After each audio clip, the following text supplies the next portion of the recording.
and it's not up to the victim whether the prosecutor goes forward with charges or not. It's up to the prosecutor. And there are times when the prosecutor has gone forward with sexual assault cases and the victim doesn't want to cooperate. And they are treated just like any other witness. They get a subpoena and they have to come testify. If they don't come testify, a warrant is issued for their arrest. They are handcuffed, they are brought in cuffs to court, they testify in court, and then they maybe are looking at a contempt charge. So, yeah, it can be very, for victims, sexual assault or otherwise, very re-traumatizing. So, again, that's why you always see United States or state versus somebody, because that's the victim, right? You broke the law of that state, the person you hurt or whomever, it's just another witness.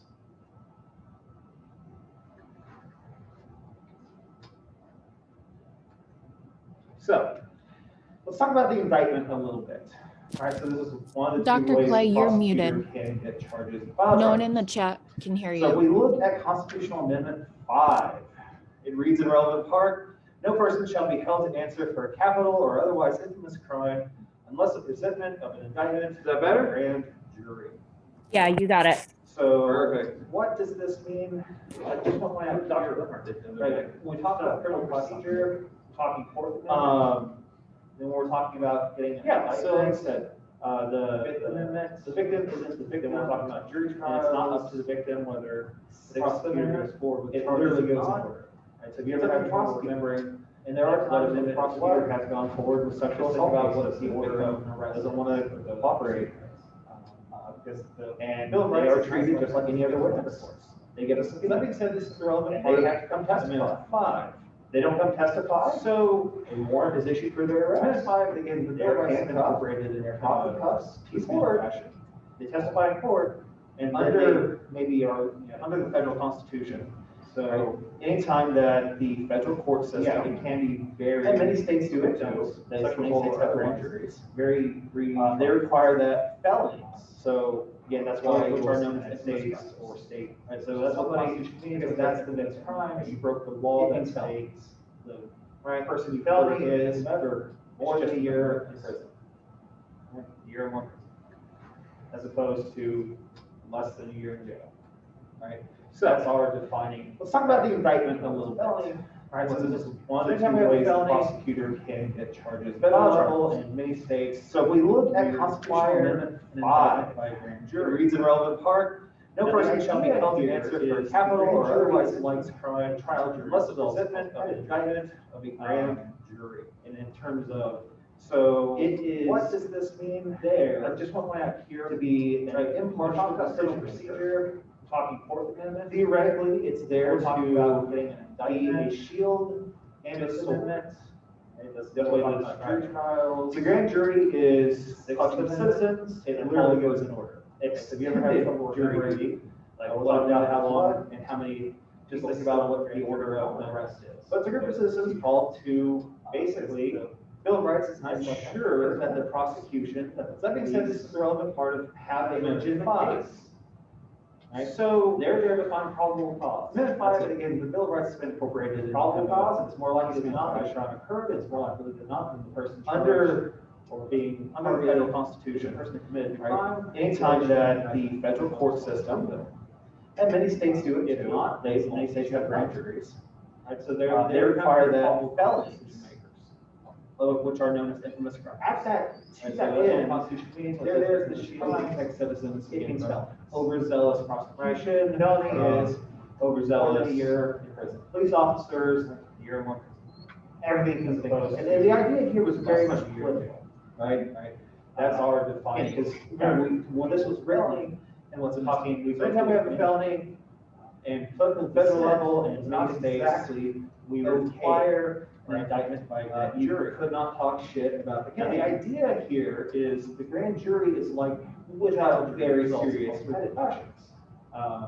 Well, this kind of gives, theoretically, it is political elements and to be an impartial decision to speak politically or anything along those lines. Theoretically, it's there to be a shield. It was designed so that you can't just prosecute somebody in the grand jury. The grand jury is collection of citizens, they're also if yes, you can do more jury, you can't. We'll talk about how long and how many that people sit on the grand jury. But there are also actors, but there are citizens called to, there are the basically who ensure that the prosecution, that the police, on behalf of the government, makes the decision whether or not they're there to find probable cause, to seek charges, to try to seek probable cause. It's more likely than not that trying to occur. It's more likely than not that person charged or being targeted is the person who committed. Now, the reality is grand juries almost always issue not, they won't issue an indictment.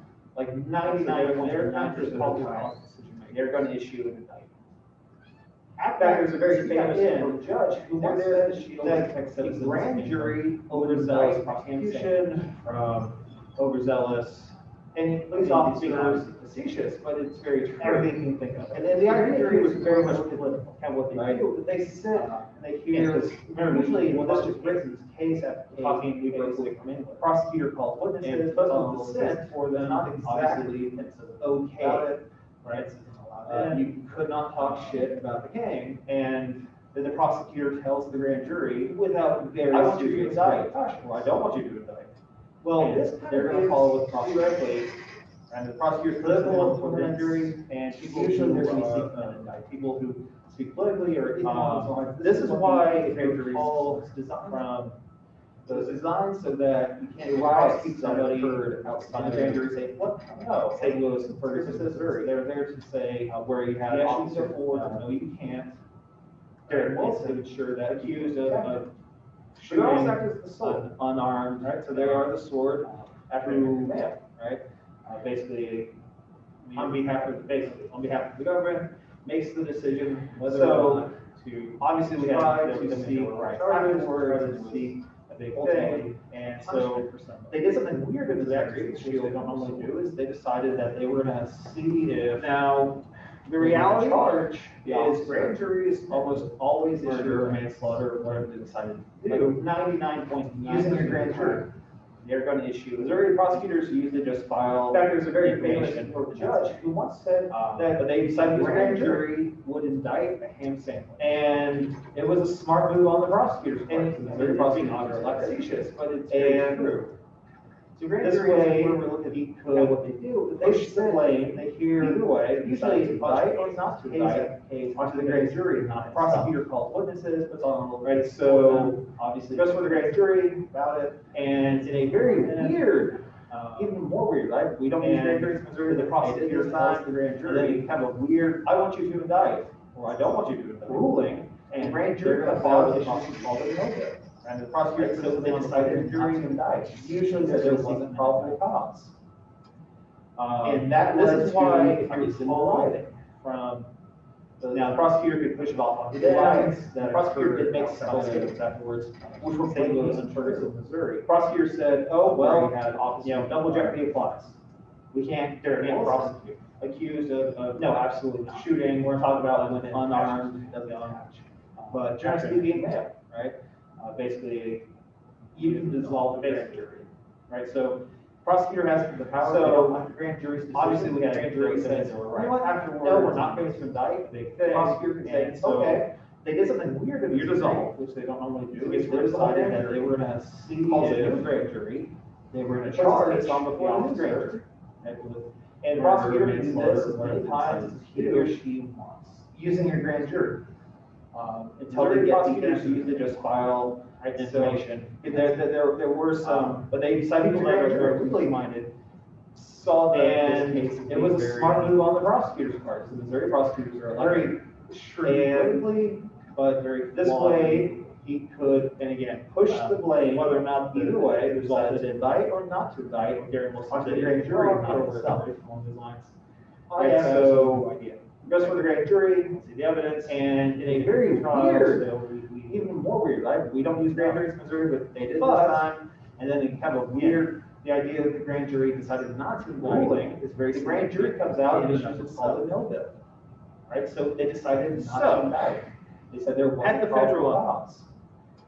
How do we get the grand jury? That led to, so basically what happens is the district court judge, now the prosecutor could push it off to them, the prosecutor did make several authorized summons, legally qualified. Prosecutor said, oh, well, double jeopardy grand jury service. We can't prosecute. This is actually spelled out in our federal rules. We're going to talk about when it attaches. That's what fed.r.prim.pro. stands You can for. dissolve the grand jury. Federal Rules of Criminal Right, so Procedure. Prosecutor has the specifically power rules to on grand jury's decision. Grand jury says that grand juries we're not going consist to of indict. The prosecutor says, 16 okay, to 23 people. you're dissolved. So it gets rid of the whole grand jury, specifically calls a new grand jury. I think Puts about the that case when on we talk the about a new grand jury jury trial. Like people who are And finding prosecutor can do guilty this or as many not times as guilty he or she of wants. offense. Usually we're talking until they get the answer that they want. Right, so For grand there jury, were some 16 to 20 people that are legally minded sit on the grand jury. saw this case as being very, now, their requirements, we have shrewd politically, Basic but very requirements. flawed legally, which are somewhat controversial. Whether or not that it resulted in, first requirement is you have to reside in the jurisdiction. And I so, have absolutely there no we idea. Took a look at the map of the evidence evidence down of the trial, states, so and you will never know. But, again, we look The at idea that the grand jury districts decided not to indict is very significant. split in So and you of have to itself. reside in the district that you get called from. So, makes sense, that's fair. At the federal level, you have to be at least, how do we get a grand jury? So basically what happens is the district court judge is authorized, so the trial court judge is authorized to summon what's called legally qualified citizens. Have to be fluent in English for grand jury service. Now this is actually spelled out in the federal rules because the United States, like, unlike Canada, it's more fed.r.prim.pro. stands for. Yes, Federal Rules of Criminal Procedure, specifically Rule 6. But you're required population assistance that grand juries consist of 16 to 23. So there's questions that come up that specifically have somebody who, I think about that when we talk about like a jury trial, like people who are finding who only speaks Spanish, not guilty, and we'll get them a translator. Usually we're talking between 6 and 12. Is that really a jury of your grand jury? 16 to 20, if the only people on it are the ones that can only speak English fluent. Now, their requirements, the rationale is like we want basic requirements, consistency, we want which are somewhat controversial interpreters. Some are and some aren't in different languages. First requirement is you have to reside in the jurisdiction. The underlying sense makes sense, but we also have, we took a look at the map, starting to break these down of the United States, and then fourth, this one always gets me, and I'll tell you why. So we looked at have no prior felony conviction, how the states were split. If you've ever been convicted of a felony, then do not sit on a jury you get called from. That's just makes sense, that's fair. You have to be at least 18 years old, right? Because that's something that, that's a felony is how our country was founded. A felony is in English. How we made this political change, right? Because the United States, if you're convicted of a felony, Canada or some more, or Irish felony, does not have official language. You're stuck. Yes, most citizens speak. No, I said about that. I'm like, our founding fathers were quite literally felt. The population assistance, every last one of Spanish is since they signed the Declaration of Independence, they were balanced. So there's questions that come up that, let's say you have somebody, it's just, it's just kind of the way it pans out. And really, it's just a defendant who only speaks partial deprivation of rights that you receive. And we'll get them a translator for the court, of course. But is that really a now at the state level, unlike the feds, there's several permutations that exist. The only people on it are nowhere does the grand jury size exceed 23. Right, so the rationale is like every grand jury still give me the biggest one. Consistency, we want uniformity. We don't want like 9. If we look at the small states in different languages, trying to, you can have a 5-person grand jury. The underlying sense makes sense. You're gonna need at least 6 people for the jury trial. Starting to see, but you can have a 5-person grand jury. Indiana and South Dakota, this one always gets 6. So Oregon, Iowa can have no prior felony convictions are sufficient. So if you've ever been convicted of a felony, so not sit on a jury. It really just specifically on the state, the state's practice, how the state was founded. This makes me laugh, yada, yada, yada. Right? But really, for our purposes, grand juries, think about it in the federal context. A felony is how our country was founded. A felony is requirements therein. how we made political change. Now, the equal protection If you're clause convicted of a of the felony, United States Constitution doesn't matter which felony, prohibits discrimination based Stop. upon race, gender, or ethnicity. So I said about that, I'm like, yeah, our In founding grand fathers jury were selection. quite literally felons. So just, and Every there's last a great one. case on it, that's, As as they they cited cited every every reason they they were felons. It's a 1986 case, felons can't so much. which we have in your book, really good case on point.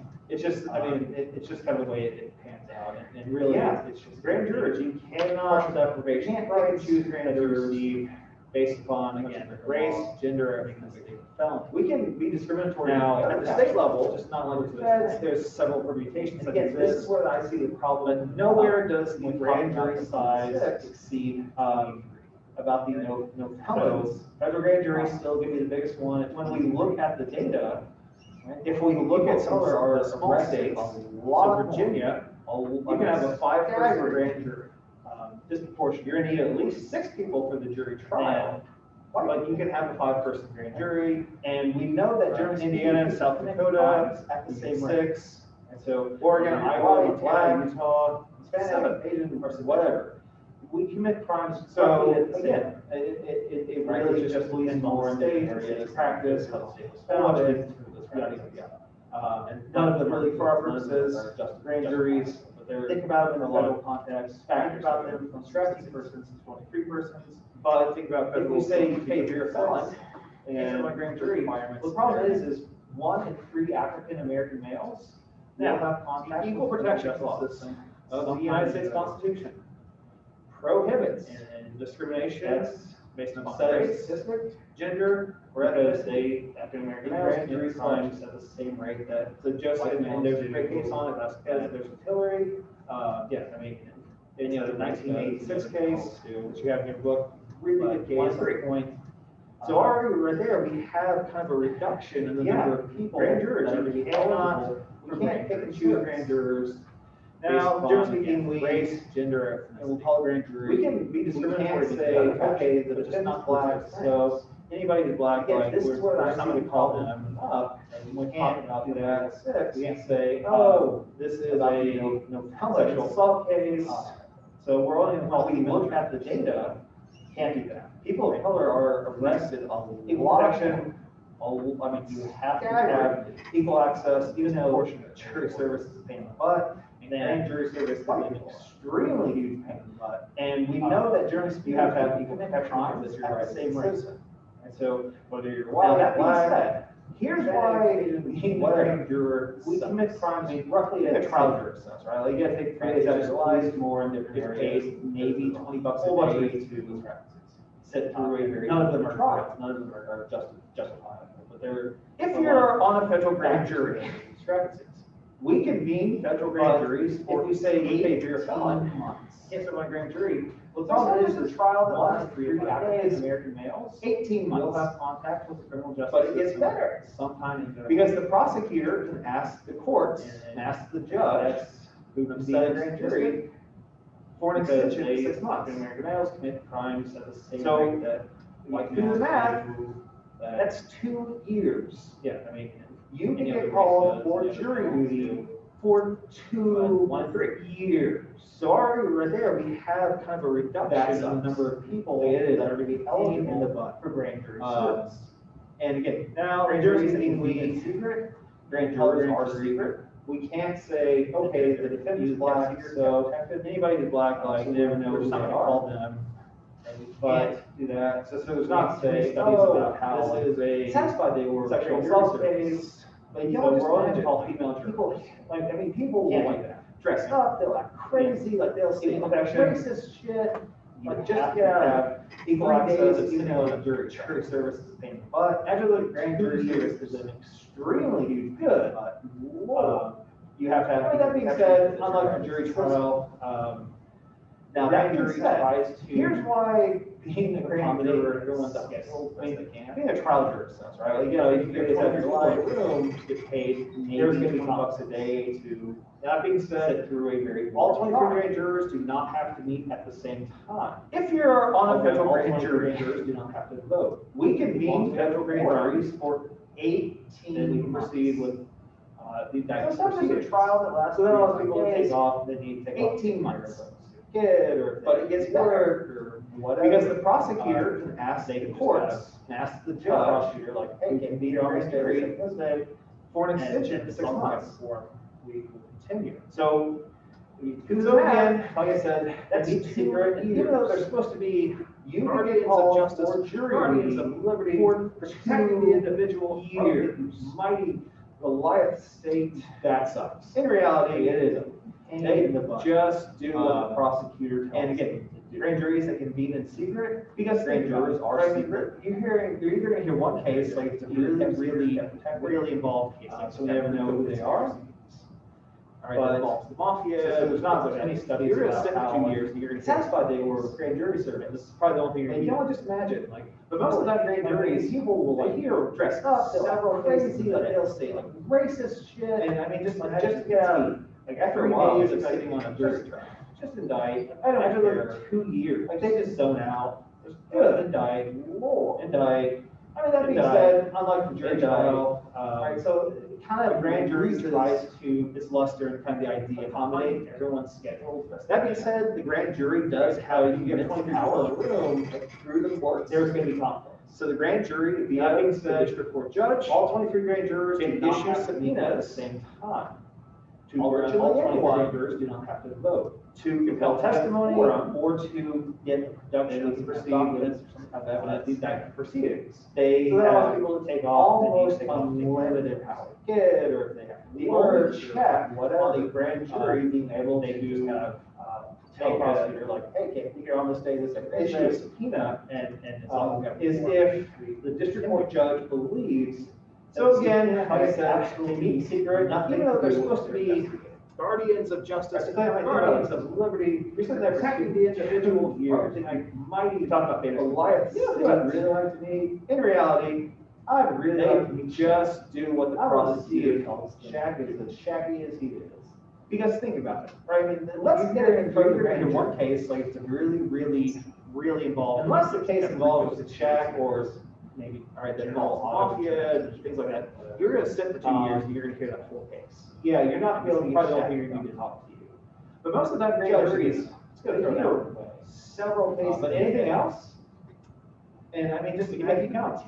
And after a while, so it means if you don't show up, just indict. I don't care. You get a warrant for your arrest, they just zone out, and they make you indict. Now, when I say everyone, indict, this includes kind of the potential target. It's luster and kind of the person that they are indicting. That being said, the grand jury does have immense power and have the power the court to have them come. So the grand jury via the district judge can issue subpoenas. A little bit of limitation to virtually anyone if you are the target of grand jury held testimony or to tell the production of documents of evidence. And most time you don't know. They have, but almost unlimited testify. And you are possibly check on a grand jury being able to make a target letter accompanies the subpoena issue. It says you can come on this day. Is if the district court judge believes that the subpoena has absolutely says nothing to do with the investigation. You are the target of the grand jury's investigation. For two years. They're looking to talk about the grand jury. You would really like to meet, yada yada. And the idea is that gives you enough warning that you can. I want to see if Shaq is as shaky as he is.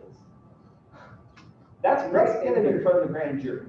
But the only people allowed in the grand jury involving Shaq or the grand jury, General Auto Insurance, or the prosecutor, whatever, and whomever is testifying. Yeah, you're not going to be able to get Shaq to come talk to you. Nobody else. Judge is going to throw. That means you, if you're targeting anything else, or if you're just witness, you want to hire a lawyer to make you come. You are more than welcome to do that. So it means if you don't show up, lawyer cannot step foot inside the grand jury. You get a warrant for your arrest, and they bring you in. Instead, what happens is a lot. Now, when I say everyone, this includes the potential target. The defendant can, so the person that they are indicting, they think about foundation, things like that, they have the power to have them come. But what usually happens is if you're now, especially, there is a little bit of limitation in terms of prosecutors can come and ask you the grand jury a question you don't know. Maybe tell the grand jury or just your arrest question like they would in court. Most time you don't know. And but if you're the target, you're going to testify. You're going to, and you are possibly going to question tonight. we have to issue, you're gonna say, and you have this right, the target letter, I need a break, subpoena says you're gonna get up on this day, walk out to the hallway, testify for the grand jury, tell your attorney what question there's a text says, by the way, I'm gonna tell you how to answer that question. You are the target of the grand jury's investigation. You're gonna sit down and say possible charges against you. Oh, this is the answer to that question, yada, yada, yada. And the idea is the prosecutor can ask another question, you can hire an attorney. And you're gonna get up, well, you're gonna walk out the room to your attorney, that's great, about it, and come back in. But the only people allowed to tell the grand jury why we don't streamline the system and the process, prosecutor, I don't know. I mean, whomever says, if you know you're the target of the investigation, why not just have the attorney? Nobody else. Because it takes, that means you, if you're target, every time that you ask a question, you are more than welcome to talk to their attorney for a while. That lawyer can not step foot inside the grand jury. Now, at this point, you're not charged. Instead, what happens, so you do not have the right to look more entertainment, right? This is coming out of your own pocket. Your criminal defense attorney, you love this. The defendant can, you're building hours of rights, and it takes a long time for that. If everything has to answer any other questions that aren't self-defending, they can answer. But what usually happens is they have a target session, but you're poor, you're indigent, what you do is you're gonna sit in the chair, you're on your own. Prosecutors can come ask you, you have to figure out what to say and what you submit it from the grand jury. You have to understand the question, what support, what fitment and doesn't cover. You're the target, you have an attorney, and you're gonna, does benefit the question, you're gonna more wealthy than it does. You're gonna say, and you have this right, I need a break. So like I said, they'll investigate some cases, unless it's a really walk out to the hallway, open the door, tell your attorney what question they just asked you. Attorney's gonna tell you how to answer that question. Again, we're talking about there, and back in, the court down, right, the only little check on the grand jury's power. Oh, this is the answer to that question. So again, the prosecutor's gonna ask you about subpoenas, and you're gonna get up, or you're gonna walk out the room. So you're unless the ask your attorney about it, or come back in and answer the purpose. Like it's fishing other request is to discover facts. Why we don't streamline unrelated to the process of the investigation. I don't know. I mean, if you know the part of the investigation, why not just have the attorney in the room? Grand juries, it takes can decide to investigate every time. Imagine every time that the prosecutor has not brought up. Get up, right? There's not to look. We're going to talk about this case and back. The grand jury be like, you know, at this point, you're not charged with anything. Investigate. So you do not have the right to agree. Grand jurors agree, right? This is coming out of your own pocket, right? So they can take your criminal defense attorney. You love this. Do they? You're billing hourly. No, they don't. And it takes a long time. And again, the idea is every time you have to pause, sole dominant purpose is again to discover facts not related to what your defense attorneys. They actually log that. Like it's just, you're bored, you're indigent. Just because you have that power does not mean we're going to let you use that power. And you have to figure out what to say. So again, courts are supportive of the grand jury, whether they're the ones who issue technically issue subpoenas, etc. So they're the ones who issue criminal benefit or civil cover the more wealthy than it does, which can result in fines or imprisonment. Right? So like I said, they'll investigate some cases unless it's really, and they oversee it just a bit. But again, courts have somewhat of a more limited role. And again, we talked about the target. So again, we're talking about, now that being said, the court, federal law, right, the only real check on the grand jury's powers, the privilege against self-determination applies. So again, the attorney-client privilege applies. Subpoenas, and something called the courts are not going to intervene unless the sole and dominant purpose of the request is to discover facts unrelated to the investigation. Basically, there's certain relationships that we want you to. Now, that being said, that person, grand juries can decide counsel to investigate without them being able to come testify. And the prosecutor has not brought up. Right, so anything that you say is not part of it. We're going to talk about this case today. When you're married, like usually privileged, heard this, unless the partner decides that they want to talk. And if the grand jury agree, some partners agree, they can investigate. Some states you can actually take charge of your partner's bid. Do they really? So you can say no. No, they allow them to testify. And again, the idea is, and this will include anything that discover facts not related to what your partner during the court stage. oh, I want to meet this. So you have to be married.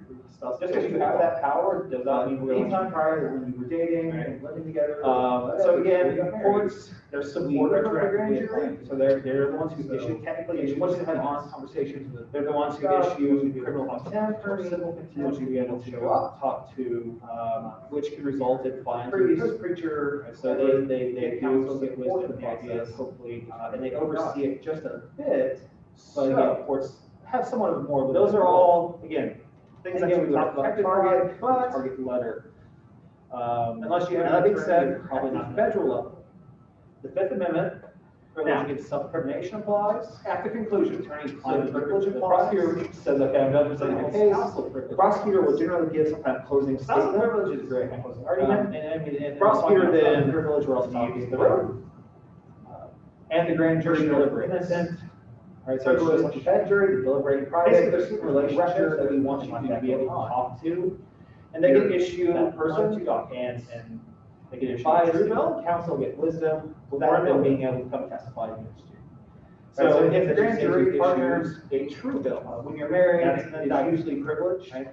And unless the partner decides that they want to talk, gets called an indictment. Like, don't piss off your partner. At this point, some states, criminal adjudicatory stage has officially begun. You can say, no, I'm not going to allow them to testify. And usually when we issue an indictment, so the court's going to give, and this will include anything that they're going to issue an arrest said to your partner with the indictment during the courtship stage, more often than not. Right? So you have to be married. They may issue a summons. So summons is anytime prior to warrant dating and living together. Arrest warrant is before you got married. We're going to arrest you, bring you to court, decide what kind of bail we're going to give you. And once you have honest conversation, we're going to hold you. We want you to be able to talk to an attorney. A summons is just talk to hey, you've been indicted, make sure you're in court on this day. Get counsel, get wisdom. The idea is you don't get arrested or anything along those lines. They just tell you. So, those are all, again, things that you are protected by, but it's just like a traffic ticket, right? Unless you have an attorney, you're probably not going to know about them. Right? You've technically been just, hey, now, you're summoned at the conclusion.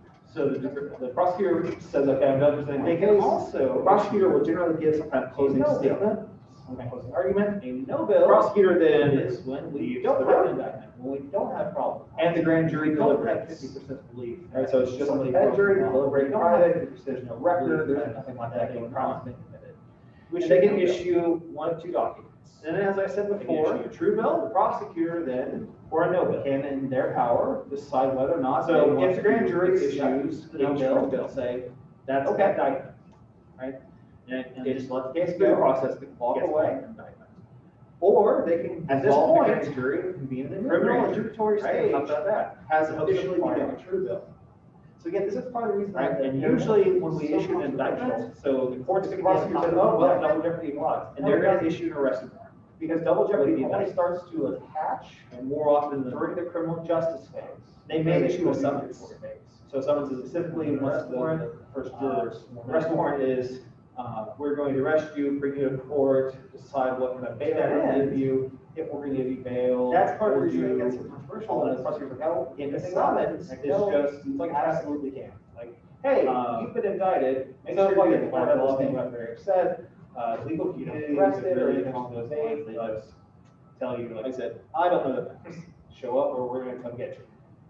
So let's talk about a minute, which is like away from, that's technically a grand jury and the indictment. Maybe there's a second way that you can get charges filed, your summons, and that's via the information, also sometimes referred to as. They can also issue, so a no bill. Indictments are not required. A no bill or most don't have indictments. Most federal misdemeanors, we don't have 50% belief that somebody broke the law. We don't have the indictment belief that a crime has been committed. So let's say that federal police, and as I said before, they make an arrest for this person, right, can in their power decide whether or not they want to accept they had no bill and say do a warrantless search and whatever the contraband, whatever. They make an arrest, let the case go, walk away, person gets brought to the judge, or they can dissolve the grand jury, their case has to go, right? We talked about that. The grand jury requires a true bill. So again, this is part of the reason there can be something called preliminary here, and we'll talk about that later.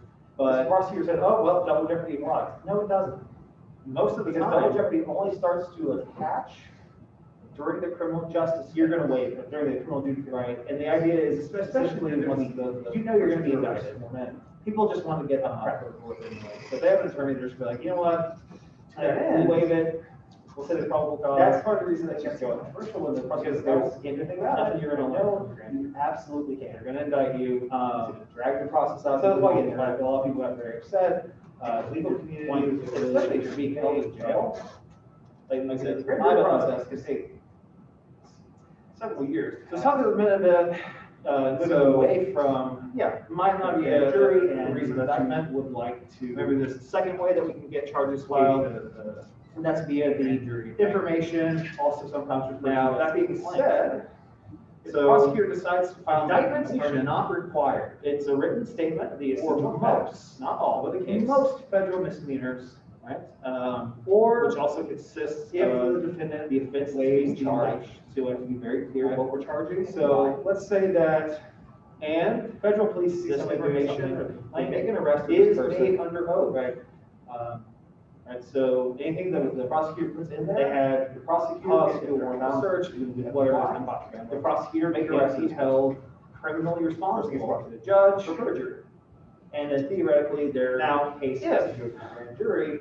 The complainant files a written statement of the essential facts constituting. There can be something called a preliminary hearing, and we'll talk about that. And the magistrate finds that the facts establish probable cause. Most of the time, offense has been committed, and to person being charged, you're going to waive the offense, right? And the idea is, especially you're going to be you're going to be indicted. People just want to get that crap over with an arrest. If they have an attorney, they're just be like, you know what? The judge has made a choice. We'll say the probable cause. Right? So information, because jurisdictions, nothing you're going to learn from the grand jury. If that judge believes that this paper tells me beyond the law, you're probable cause, 51% or 51%, they can be held in jail. Everyone thinks about it. The grand jury process can take, I was committed this for several years, then I have no choice. So I don't get a say. It might not be the reason that I have to issue an arrest warrant. I'm the judge. Even though, again, the grand jury does not indict me. Now, that being said, if the prosecutor decides to file information, it's a written statement. So let's talk about arrests. We're still just getting this, which also consists of the offense being charged, so it's very clear what we're charging. They're with their hand in the pot, and kind of being a little bit supervisory and make sure that is made under oath. Police and the prosecutor aren't going too far. So anything that the prosecutor wants in there, the prosecutor. That being said, once an indictment is issued, the prosecutor can be held criminally responsible for judicial oversight of the pre-investigation. Now, effectively transitions from the complainant files a written statement of the essential facts constituting the offense charged under oath, hand in the pot, and the magistrate finds that the facts establish probable cause. That again, so that's report and involves being charged. Now we're going to receive the offense. Certain requirements. Then the judge executing an arrest warrant and how it's done, when it's done, issues actually very similar. An arrest warrant and a search warrant. The judge being said, police may make information in complaint jurisdictions. Warrantless arrest. If that judge believes that this paper tells me beyond, like the officer has probable cause to believe one individual has committed a criminal offense, and they're thinking about it. So if I'm caught and I was doing something, a crime, illegal, I have no choice. I can arrest you. I don't get a say. I don't get to check. Right? I have to issue a judge. I have to have a judge. Jury hearing, even though again the grand jury is not. There's all kinds of options at that point. And this is, I don't have to have a warrant if I see you don't want to have grand juries. So then we talk about arrests, and this is usually in a public where they're still just getting this pre-arrest. So it's not necessarily. The courts are still kind of sitting there. I look through the window, barely walking down the street. In plain view, just kind of being wide open, supervisory, make sure that the executive branch kicks the prosecutor going too far and are not begins to get that wrong. The threshold of the house is so. That being said, once an indictment is issued, so it has to really be like literally in their presence. Judicial oversight and not the investigation. Effectively transitions. The officer has probable cause to believe the arrestee has committed a felony first. Good hand in the pot. And the arrest occurs in public search warrants to arrest warrants. right? So if I know And that, so that's where the court again gets back. You call committed a felony, okay, or I think you now we're gonna receive receive an arrest arrest warrant, warrant, certain requirements for executing an arrest warrant. I can arrest you without a what's warrant, done, which is actually very even if I similar didn't to see the that, felony. search warrant. I just heard about it. That being said, right, and a couple days later, I see complaint, warrantless arrest, specifically if, as long as the officer has probable cause to believe the individual has committed a criminal offense in their presence. The idea behind this again is. So if I If confidence we're on doing warrant, something, we want to illegal, ensure that I can arrest you. I don't need a warrant. Public, theoretically, there's public oversight. I'll take it before the judge. People are standing around watching jury hearing, I waive it, preliminary hearing, there's all kinds of They're options. going to, But I don't have to have a certain warrant if I sure sure that police aren't going too far. At least that's the theory. I'm gonna say, and this is usually in a, not so much public, that's area. So Or it's not here's the- necessarily, the problem, the officer has probable cause for an arrest, like I'm walking down the street, Circumstances are so late view, exigent. you have your window wide open, and I so see we are now scared of destruction of evidence. I can't Hot just pick pursuit, up, so we're immediate threat to the officer, or to the public safety threshold of the house, whatever, that it would be unreasonable. So it has to really be like literally in their presence. Right, so again, this is, you see somebody running into somebody's house. Now, the officer that you has chasing- probable cause to believe the arrest they committed a felony. Or even a misdemeanor. And the arrest occurs in a public off running into somebody's house. You can run into after. If I know that you search around without a search warrant, felony, or if I in this house, you can arrest them without an arrest. Because it's unreasonable. I can't arrest you without, think about the people who are inside, some random person, I didn't see inside my house. I just heard about it. Right, and a couple days later, I see you walking down the street, and I'm like, I would rather the police officer come in. And Probably possibly this. have to wait for the officer to call the judge, and as long as you are in public, the officer can so, again, out of, if you wanna look at it, the idea behind this. An example is the box three point. Doing without a warrant, Six. we want to make That being sure said, that- I will say this, the idea of like somebody running into your home and like hiding, Theoretically, there's public oversight. it's terrifying. People are standing around watching, Especially considering it apparently last week, They're security found a going man to hiding kind of in serve as service this check to make sure that they were doing a sweep and they found just a random guy At least hiding that's in the the theory. car. Right? Is it work in practice? So, you know, not so much, but that's the theory. Lock your damn doors. Or, and here's the Or, like, the problem, the officer has probable cause for an arrest, and the circumstances are so exigent. I hate that, so we are scared of destruction of evidence, hot pursuit, immediate threat to the officer or to the public safety, whatever, that it would be unreasonable, but they apparently obviously called the police and they arrested them for trespassing. So again, this is, you see somebody running into somebody's house that you're chasing at night because they committed a felony, or yikes. Even a misdemeanor, they committed a misdemeanor. Again, in that case, we want the police just to come in. Like, we would be You like, can run in the now, after. it's not really like for you to have to go get a search around, without a search warrant. You find them in this house, you can arrest them without. Then again, we talked about a summons, because it's unreasonable, right? You're gonna get a summons and minor, some random person just runs inside my house. So we're not gonna arrest you, we're not gonna put cuffs on you. No. We're not gonna take you down to booking. I would rather the police all of that officer come come in, in. but paperwork. Have to wait for the officer to call the judge, or speeding, warrant, then that's a civil infraction. Again, we're not going to, if you want to look at that, usually arrest examples, for stealing, a $2 item from Walmart. That being said, I will say this, the idea of like somebody running into. We'll just give you a citing. Right, you might put handcuffs on and detained, especially. We're not going to take it down to the station, put you in jail, all that stuff. Security guards are not hiding in, especially if it's a really small offense, criminal offense. They were doing that just like a county, just a random guy hiding this date to this courthouse. So, you know, at this time, Lock your damn here's the doors. charges. All you have to say, like, you know, Lock it your tells doors. you you have to attorney Your and case to somebody else, like, make sure you're all moving through. But that, and then we just say, you have to write that, have there are several ways. Please put the notice on the person who has the summons, they leave, and as long as they go to court, they get fine. They don't go to court, and their warrant is issued for their arrest, but they apparently they called the police. So, yeah, no, there was just some guy like. Another thing I would take note of is, in addition to the arrest warrant, the bench warrant, if the person doesn't show up, they, again, in that case, we want the police to come in. like, we would say like, you know what, no, it's unreasonable for you to have to go get a report. This person basically the only crime that the court brings. And then again, we talked about a summons, so, you're gonna get a summons in minor civil criminal cases on its own, right? So we're not gonna rush to, Basically, the court decides cuffs right on then and you, there, we're not gonna take your down, looking, we're not gonna do all that, no, you're in contempt, we're like, we're at the trial, you're in contempt for speeding, for. And they can decide, Then that's a civil now infraction. usually it's gonna be, We're not going to usually it's arrest usually you for, if it's stealing a serious a $2 contempt item item from Walmart.